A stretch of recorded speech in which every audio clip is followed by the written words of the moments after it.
Because of some things outside of Kentucky's control in Caleb Holt's recruitment, I think the Wildcats should actually feel pretty good about where they stand with him.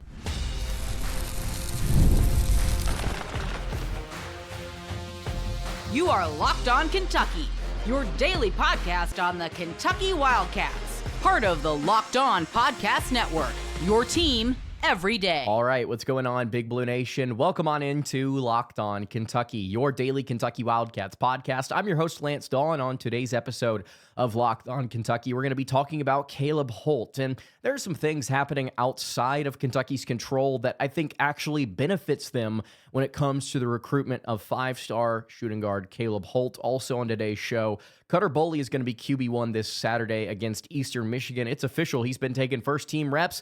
It's time to see Boley shine, and I think Kentucky's going to let him throw it around the yard. And then to wrap up the show, Kentucky is getting an official visit, officially scheduled, with a player that I have actually compared to a former Wildcat on this show. You're going to want to stick around for that. This episode is brought to you by Monarch Money. Take control of your finances with Monarch Money. Use code LOCKEDONCollege at monarchmoney.com for 50% off your first year. Thank you guys so much for making Locked On Kentucky your first listen every single day. Want to remind everyone out there, we're free and available on all platforms. If you're watching on YouTube, I would greatly appreciate it if you guys subscribe to the show. If you're listening on podcast, I would love it if you subscribe there as well. We are trying so hard to get to 20,000 subscribers before the start of the college basketball season. Would love it if you joined up. It's going to be a really, really fun season. And it'll be even more fun if Kentucky's able to pick up big-time recruiting wins, such as Caleb Holt. Now, as of yesterday, according to reports, actually Jamie Shaw tweeted this out yesterday, Jason Hart will be by Prolific Prep this morning to see Caleb Holt, Bruce Branch, and Nasir Anderson. Holt officially visited Kentucky last weekend, actually, and then Jason Hart is back here to monitor him there with Prolific Prep. Caleb Holt is one of the four players that I've continued to say, if Kentucky's able to land him in this upcoming recruiting cycle, it would be really, really good for Kentucky. He's one of the few prospects that I am all in on. I think he's got really high upside. I'm going to get into some criticism here in just a little bit, but what do we know about Holt overall as a player? Well, we've talked about him quite a bit on the show before. 6'5", 200-pound shooting guard, rated as the number 5 overall player according to 24/7 Sports Raw player rating, the number 3 player according to the composite. He's the number 1 shooting guard, number 1 player out of the state of Florida. He's originally from Newmarket, Alabama, which is why you are going to hear Alabama and Auburn in this recruiting battle quite a bit. In fact, he's got visits scheduled to both of those schools already. But I think Kentucky needs to be pretty excited about where they stand with Caleb Holt, because he, I think, right now is the secondary option that Kentucky goes after if they are not able to land Tyron Stokes. I think that he's somebody that Kentucky will pivot to pretty quickly, go all in on. And as it stands today, Caleb Holt is taking a visit, like I mentioned, with the Alabama Crimson Tide, who already have 2 small forwards committed. Now, I know that Caleb wants to play more of a guard type role. That's what his scouting report says. Whenever you actually go and watch him and you saw what he was doing during Team USA's U19 run, you saw him trying to take on more of a guard, shooting guard type role. And I think he thrived in that. We'll get to the stats here in a little bit. But as it stands, man, I think that he is physically a wing. He is an Otega-Owe type player when it comes to how he likes to play physically, what his shooting motion is. It's kind of off, kind of like Owe's.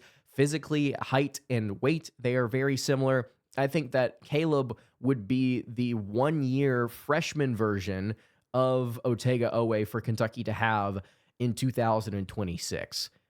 Because Caleb is already taking a visit with Bama, who already has 2 players that are similar in, I think, in position, I wouldn't necessarily say in nature to him. They've already got 2 of those committed. And you look over to Auburn on the other side of the state of Alabama. Bruce Pearl has made it pretty clear, according to John Rothstein, he said it on TV, if I'm not mistaken, he is going to retire soon.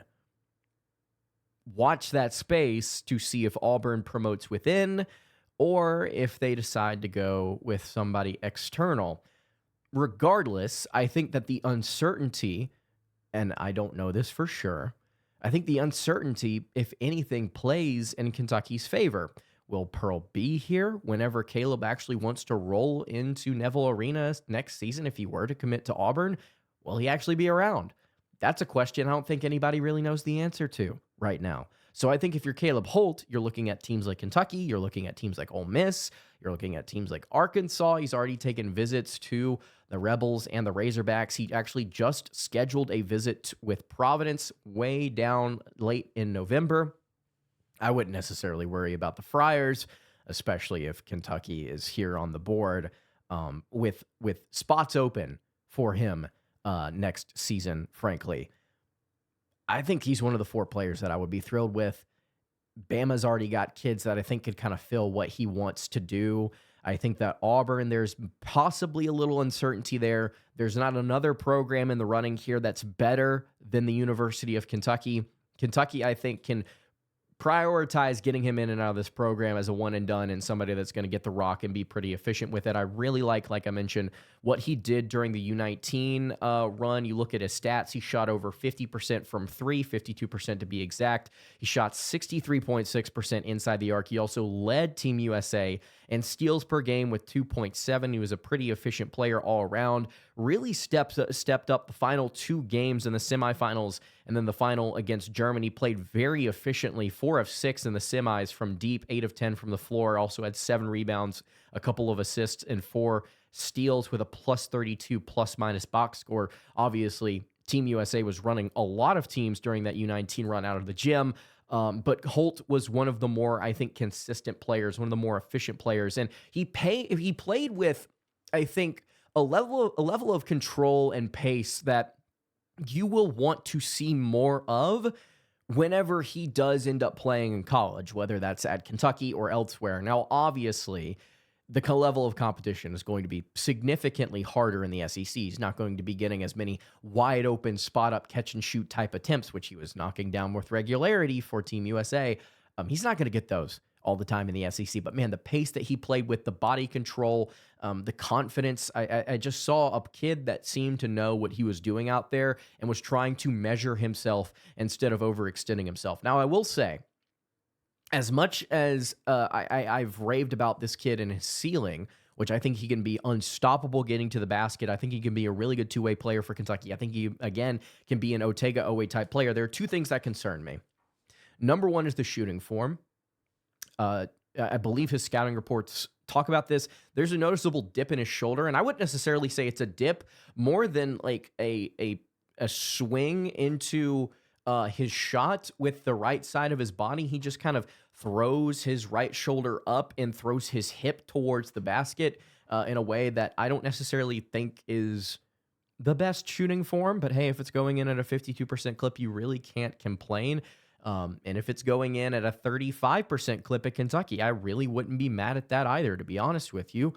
I do like the physicality. I do like the fact that he is efficient inside the arc, but I think that there is Jason Edwards inconsistency potential here.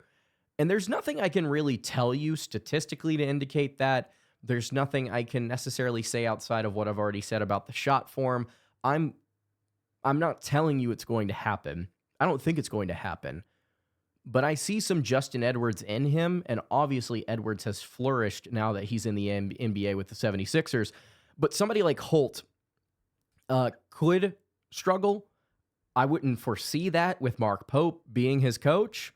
But there is, I think, a little bit lower of a floor than maybe some people would like to think. But the upside is insane. I think he would be a really good ad for Kentucky. I'd bank on him being a really good player once he does get to the college level. So that's Caleb Holt for you, getting a visit from Jason Hart after taking a visit to Kentucky last week. Kentucky is finally switching quarterbacks. I think this is a really good thing. In fact, I think that not only are they going to switch quarterbacks, but they're also going to throw the ball around the yard, or at least they should. We'll break that down here in just a second. Before we do it, though, tell you guys about our friends over at Mazda. Mazda crafts cars for those who do more than simply move. They deliver confidence with every ride, more IIHS Top Safety Pick Plus awards than anyone else, and from footwork to breath work, athletes sweat. It's all in the details, and Mazda brings this same intention with how they craft every single model. You can feel the Japanese craftsmanship in every detail, from the metallic accents to the available Nappa leather upholstery. Like our players here, we sweat every detail, because when you make every move count, impossible becomes irrelevant. Mazda, move and be moved. Today's episode is also brought to you by DoorDash. It's almost a weekend. It's time to look back and crown this week's MVP on Who Delivered, powered by DoorDash. Just like you can win every Saturday with DoorDash Streaks, saving more time on every order. These players delivered when it mattered most. Let's break it down. For Kentucky, I think it's pretty obvious. It's Ty Bryant with his 2 picks in the first half. It gave Kentucky the points that they needed to stay in this game, to be competitive. It gave them the short fields. Brad White, I think, is another guy that you could also look to. He delivered when it mattered most. I know some people in the comments want to tell you Kentucky gave up 30 points. They didn't look that good. They had 2 takeaways against Lane Kiffin and a pretty good Rebels offense. They also, I think, did some really good things in terms of stopping the run and kind of holding Ole Miss from being explosive all afternoon. And when things started to break down, they broke down. But Ty Bryant and then Brad White, I think, held this thing together. They delivered absolutely. And just like Bryant and White delivered for Kentucky, DoorDash delivers your Saturdays. With DoorDash Streaks, you can save every Saturday you order, stack it all up all season, and you could save up to $250. $100 including in DoorDash credits. Order this Saturday. Keep the streak alive. Fuel your game day only with DoorDash. Terms apply. Promo period through November 18th. All right, continuing along here on today's episode of Locked On Kentucky. I really appreciate you guys tuning in.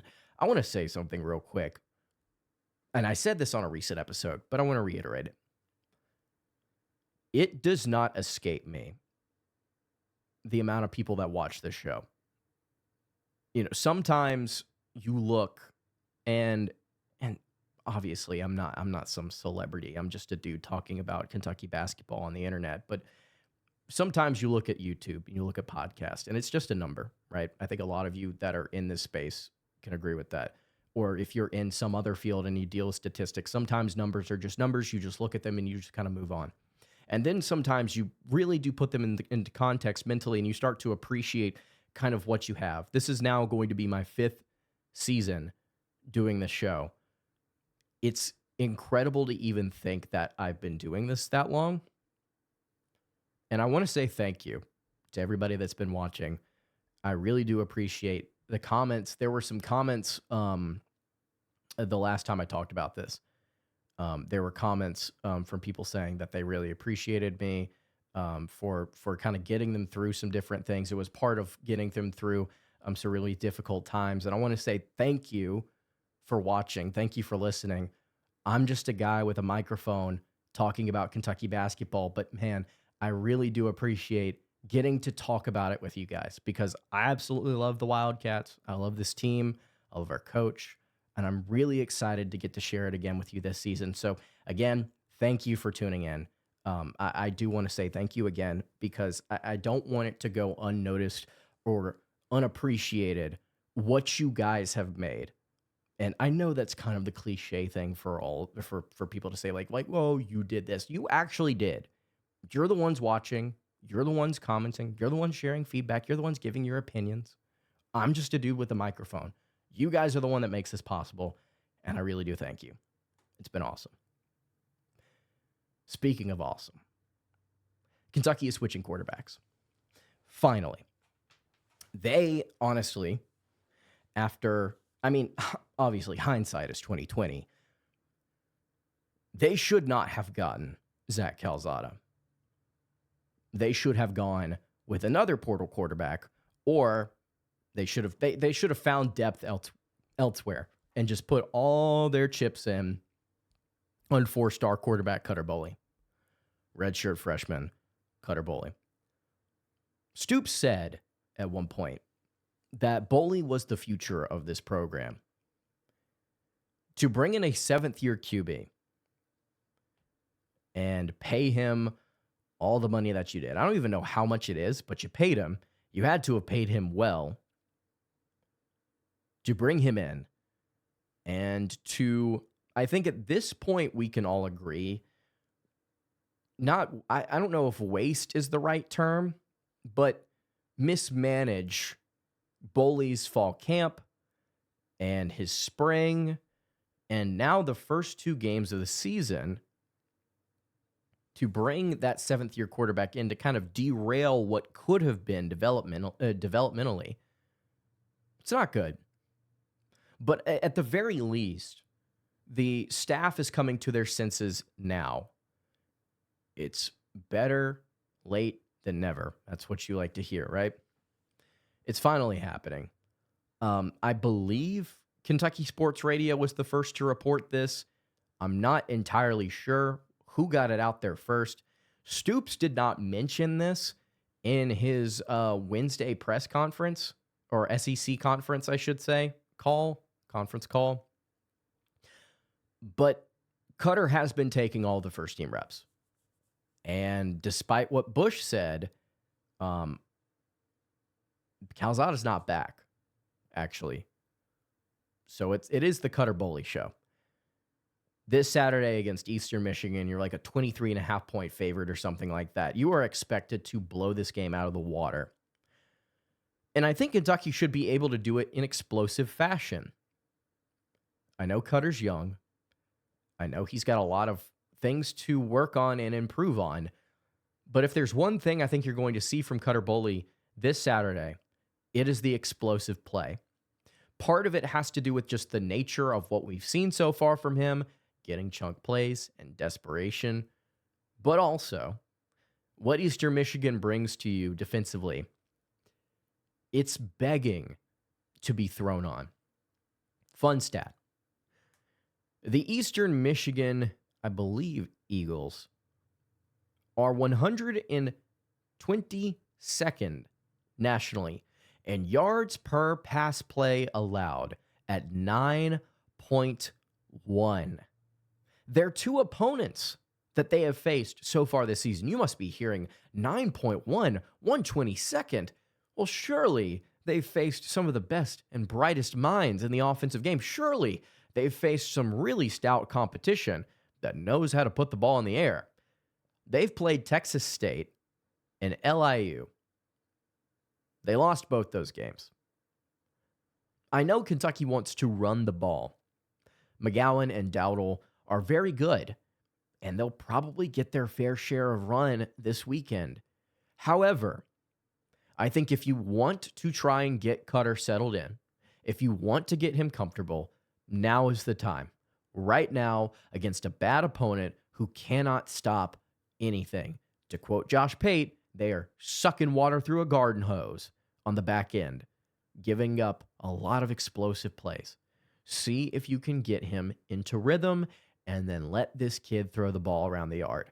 I think that they will actually end up doing this. I think Kentucky is going to try and put the ball in the air to Macklin, to Law, to Caddis, to Rodriguez. I think they will try and throw the ball a little bit downfield because they know they can get away with it. I think you'll see some explosive plays. And if that's all that Cutter brings to you on Saturday, at least you know he has it in the tank. At least you know Kentucky can stretch the field at various points. I think Kentucky finally switching quarterbacks, better late than never. They shouldn't have brought in Zach Calzada, I don't think, because it's clear he's not capable of running this thing. Let's see if Cutter can do it. And if he can't do it, by the way, season's over. I don't really. We could put Kendrick Law back there at quarterback, and we just can run the triple option like we did with Lynn, like we did with Bowden, I should say. We'll see. I have expectations. They aren't high, but I do have some expectations. To wrap up the show, I want to talk about a player that we've already discussed on the show, but just a bit of information. He's scheduling an official visit, and he's very similar, at least to me, to a former Kentucky Wildcat that I actually like quite a bit. Before we do that, though, Tell you guys about our friends over at FanDuel. The NFL season is here. FanDuel's making sure you're ready for kickoff with a can't-miss offer. Right now, new customers can bet just $5, 5 schmuckaroons. And if your bet wins, you'll get $300 in bonus bets to use across the app. I love using FanDuel. I've loved using it for quite some time now because it fits however I like to bet. Player props, building a same-game parlay, or even jumping in on the action live as it unfolds over the weekend. It makes every single game more exciting, whether I'm watching my team or if I'm just trying to keep tabs on my fantasy lineup. Keeps me engaged over the weekend, and it's super fun. Quick, easy, and the best way to add a little bit more energy, again, to your NFL Sundays. Are you ready to play? I think you are. Download the FanDuel app now by visiting FanDuel.com to get started. That's FanDuel.com to place your first $5 bet. Today's episode is also brought to you by Monarch Money. Most people can't name all of their financial accounts or even what they're worth, right? Whether it's 401ks, properties, investments. And when you don't have the full picture, you can end up leaving a lot of money on the table. That's why there's Monarch Money. It's an all-in-one personal finance tool that brings your entire financial life together in one clean, easy-to-use interface on your laptop or your phone. Monarch is built for people with busy lives. If you put off organizing your finances, Monarch is for you. They do the heavy lifting. You can link all of your accounts in minutes, see clear data visuals, get smart categorization of your spending, and finally feel in control of your money without ever touching a spreadsheet. Don't let financial opportunities slip through the cracks on you by using code LOCKEDONCollege at monarchmoney.com in your browser for half off your first year. That's 50% off your first year at monarchmoney.com with code LOCKEDONCollege. All right, wrapping up today's episode of Locked On Kentucky. Again, thank you guys so much for tuning in. Subscribe if you're new, if you are returning. Let me know what you think about the show in the comments. If you've got a question, we'll answer it. I'll do my best to answer it on tomorrow's show. Absolutely. If you're listening on podcast, at Locked On UK on Twitter is where you can find me if you want to ask that question. Okay. 5-star center Isaiah Hill is scheduling an official visit to Kentucky. October 18th is the date, and he is one of the best shot blockers in the 2027 class. He's wiry for his size. He is 6'10", just 190 pounds. But he has really, really good mobility. And with that defense, I know he's only 190 pounds. I don't really care. He was averaging 3.9 blocks per game during the EYBL circuit this past summer. Yeah, still technically summer, at least for another couple of weeks. But he's a really good defender. He's got some really good face-up value, I think possibly as a wiry 6'10 dude. Dunker spot extraordinaire, I think is what you're looking at here. And the comparison that I wanted to make, or at least that I like to make about for Isaiah Hill here is actually, we talked about this on the show already. This is with this comparison's with another Isaiah that formerly played for Kentucky, and that's Isaiah Jackson, who is very similar in frame to when he came to Kentucky. I think very similar statistically is kind of what you're going to see from Isaiah. Really good in the dunker spot, efficient around the rim, blocking shots at a pretty high clip. I think that Isaiah could be Hill could end up being a really fun player for the Wildcats if they were able to land him again. This is 2027, not the 2026 class. He's out of Pike High School in Indianapolis, Indiana. Kentucky's got to be in on this. Absolutely. It's in the area. Purdue, Indiana, Louisville, Georgetown, Syracuse. Those are some of the teams in here. TCU, Notre Dame have also offered. We'll see what Kentucky does, but at least they're getting him on campus again, October 18th. Let me know what you think in the comments below. That's going to do it for today's episode of Locked On Kentucky. You can follow the show on Twitter at Locked On UK. You can follow me on Twitter at LanceDawe_, and you can follow the show over on Instagram. That's at Kentucky Podcast. Any questions, comments, concerns, you can leave those in the YouTube comments below. Hit me on the socials. I will see you all tomorrow for a preview of Kentucky versus Eastern Michigan. Hope you guys have a great rest of your day. And of course, God bless.